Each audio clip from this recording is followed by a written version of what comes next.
John Bolton yet again proved that he has no business being a top advisor to Donald Trump.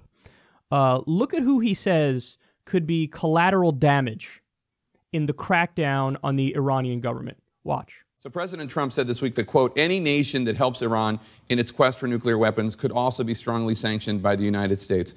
Is the United States going to sanction European companies that do business with Iran? I think the issue here is what the Europeans are going to do. If they're going to see that it's not in their interest to stay in the deal, we're going to have to watch what the Iranians do. They'd love to stay in the deal. Why shouldn't they? They got everything they wanted from the Obama administration. But I think the Europeans will see that it's in their interest ultimately to come along with us.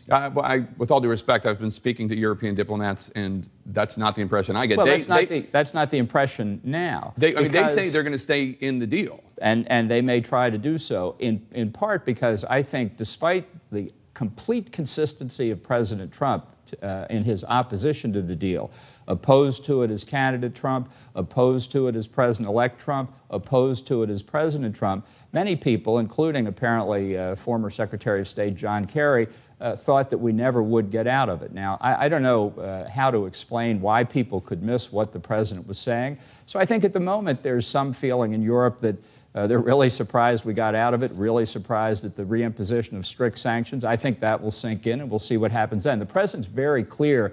He wants to discuss the larger threat posed by Iran around the region. And this is what he discussed with President Macron. He's talked about it with Chancellor Merkel. He's talked about it with Prime Minister May.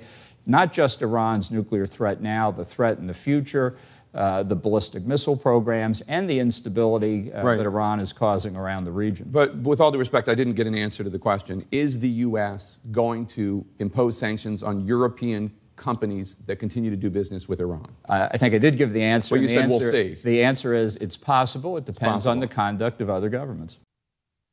That is absolutely insane. So now first of all, the original move was insane also. The idea of like, yeah, we're going to pull out of this deal, which is working, which was verified 10 times by the IAEA, the International Atomic Energy Agency. They said, yeah, Iran is complying with the deal completely. So they held up their end of the bargain. We violated the deal multiple times. Then we pull out of the deal. So now what's happening is Hassan Rouhani and the Iranian government are going, well, we could stay in the deal and just with the other 5 countries who were part of the deal. So the mostly European nations. And so now what Bolton is doing is he's threatening the European countries if they stay in the deal and don't put the sanctions back on Iran. So you want to talk about alienating our allies. I mean, you can't alienate them any more than what John Bolton is doing right here. So he is throwing around his weight to be anti-Iran for no reason, because he wants regime change in Iran, and all the neocons have since day one. But he's also saying, if that means I have to threaten our relationship with our top allies, and maybe we sanction some European countries, some European companies, and perhaps some European countries, well, it is what it is. We're going to do what we have to do in order to be unnecessarily anti-Iran. There's no logic in that. None whatsoever. None whatsoever. That's how much you want regime change? That's how much you want to create instability in the region, in the Middle East? To what ends? Why? Why? You're going to alienate our European allies and get them pissed off at us? They're already pissed off at us for pulling out of the Iran deal. But now you're saying, hey, maybe we'll sanction them if they don't come along in putting more sanctions back on Iran. Oh my God, he's so extreme. And he's so stupid. That's just stupid. Like, they act like it's impossible for people to respond to us or other countries to respond to us. Like, you really want to isolate the U.S. that much to the point where, I mean, you can only push people so far. Imagine France or Germany or the U.K.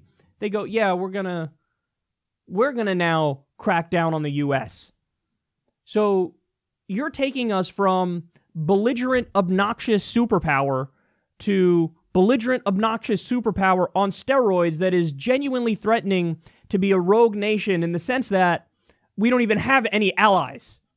because they've all abandoned us over our totally irrational and insanely hawkish actions.